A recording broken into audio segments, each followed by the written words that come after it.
Vamos a meditar unos minutos en la palabra del Señor. Este mensaje le he puesto un título que es Dueños de nada y administradores de todo. ¿Cómo la ve? ¿Cómo fue que dije? Dueños de nada y administradores de todo. El tema es la desgracia de una oportunidad perdida. Es una desgracia perder una oportunidad que Dios nos da. Todos en algún momento de la vida hemos encomendado a alguien a una tarea o nos la han encomendado a nosotros. En el principio Dios dijo, hagamos al hombre, y utilizó dos términos, a imagen y semejanza nuestra. Son dos palabras que parecieran iguales, pero tienen diferentes significados. La imagen es proyección, es representación. Quiere decir que usted y yo representamos a Dios en la tierra. Por ejemplo, yo aquí estoy representando al pastor Satirio, y eso a mí no se me puede olvidar. Y cuando yo represento a alguien, yo no puedo hablar en primera persona. Debo tener en cuenta al que represento. Y ahí es donde muchos de pronto patinamos, que empezamos a hablar en primera persona olvidándonos a quien representamos. La segunda es a imagen y semejanza.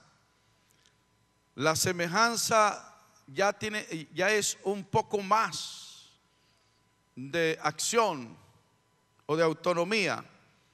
La semejanza es, dice, para que sean como nosotros. Entonces entra a funcionar la palabra como.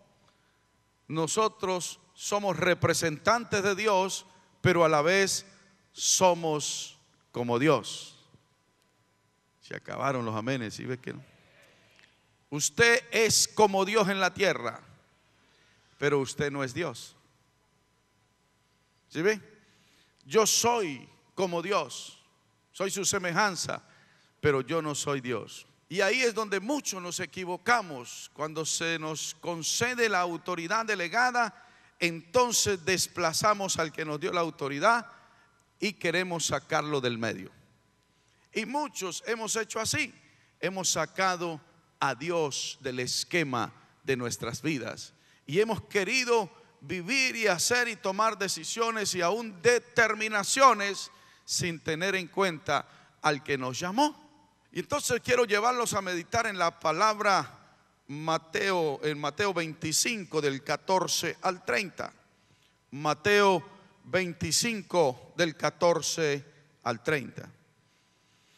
Porque el reino de los cielos es como. Oiga, el reino de los cielos es como.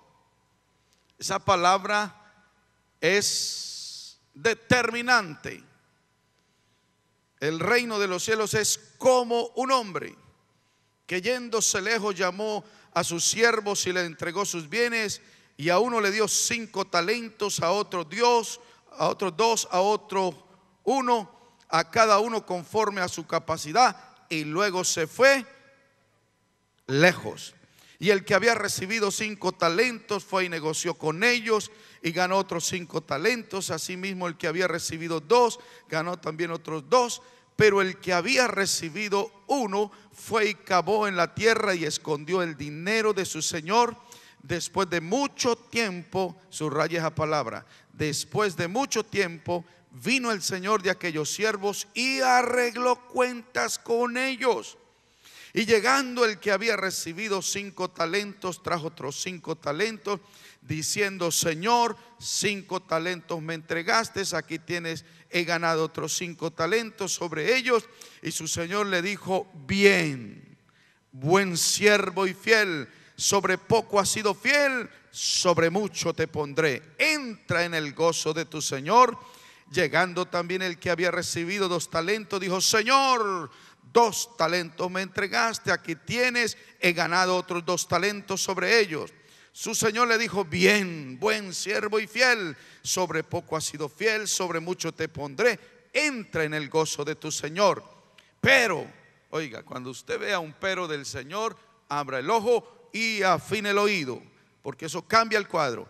Pero llegando también, el que había recibido un talento dijo: Señor, te conocía que eres hombre duro, que ciegas donde no sembraste y recoges donde no esparciste, por lo cual tuve miedo y fui y escondí tu talento en la tierra.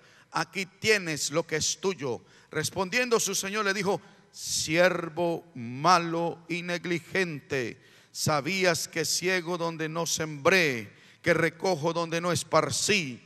Por tanto debías haber dado mi dinero a los banqueros, y al venir yo hubiera recibido lo que es mío con los intereses.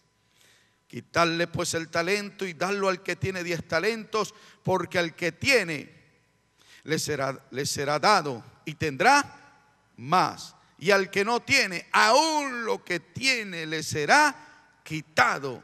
Y al siervo inútil echarle en las tinieblas de afuera, y allí será el lloro y el crujir de dientes. Lucas 8:18 dice que no solamente le será quitado lo que tiene, sino aún, ayúdeme, aún lo que piensa tener se le quitará. Entonces, yo ayer me di a la tarea a escribir y hay muchas cosas que quiero que meditemos en este día. Algo que me queda a mí claro es que el mismo Señor Jesús está explicando qué es el reino de los cielos o cómo es el reino de los cielos, porque a veces nosotros no logramos entender qué es el reino de los cielos, y como no logramos entender, uno solamente practica lo que entiende. Pero Jesús, que era el especialista, el maestro en la enseñanza, Él nos explica qué es el reino de los cielos, que no es un cuento, que no es una historia, que no es una cuestión inalcanzable, imposible. Es más, el reino de los cielos está entre nosotros. Todo ser humano normal tiene por lo menos un talento, porque Dios no hace nada inútil. Y con ese talento tiene que servirse a sí mismo y ser útil a la comunidad. No todos somos iguales en capacidad ni en dones, pero en la iglesia, en el pueblo de Dios, en la humanidad, Dios no tiene inútiles, Dios no tiene mutilados de guerra.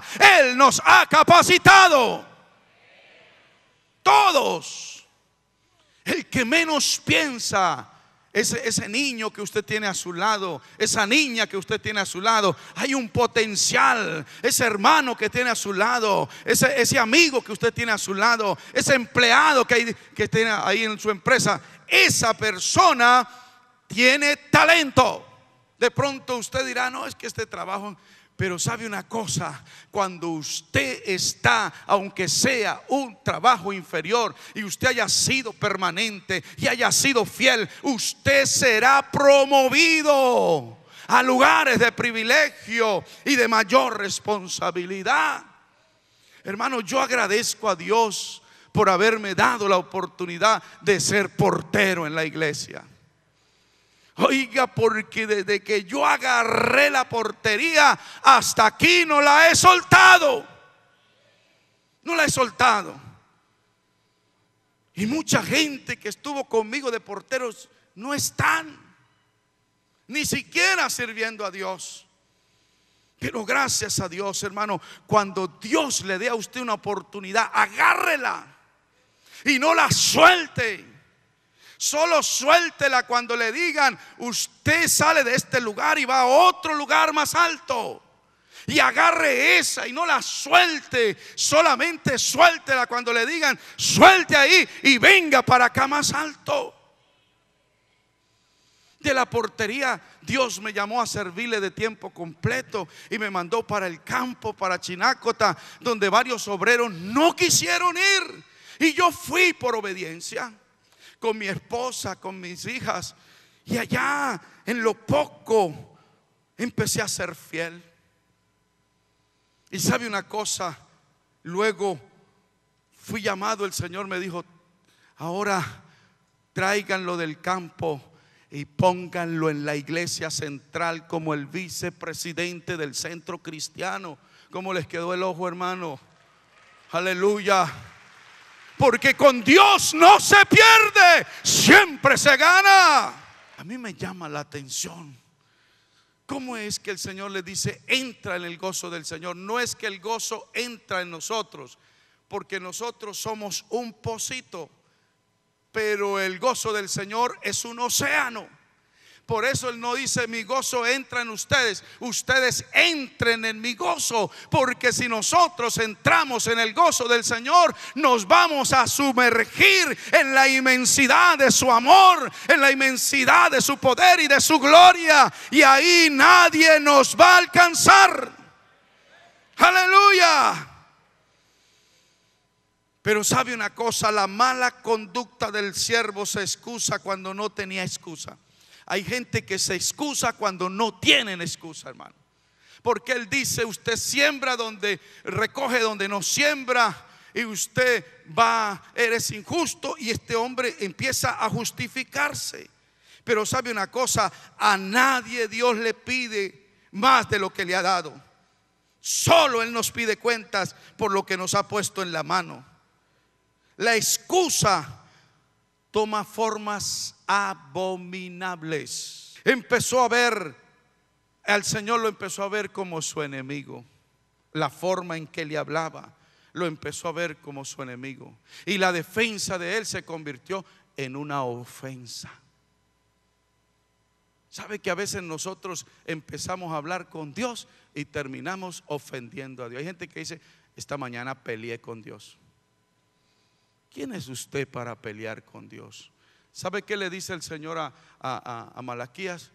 He oído que ustedes han hablado violentamente contra mí. Hay gente que habla con violencia contra Dios, y en lugar de hacer una defensa, lo que terminan es en ofensa contra Dios, haciéndole reclamos, recriminaciones a Dios. Además, él tenía una condición de esclavo, porque él no podía amar. Y como no podía amar a su amo, a su patrona, a su Dios, él no podía echar fuera el miedo. Tenía miedo. El que ama no tiene miedo, porque el amor echa fuera el temor, el miedo. Cuando usted ama a Dios, no hay miedo.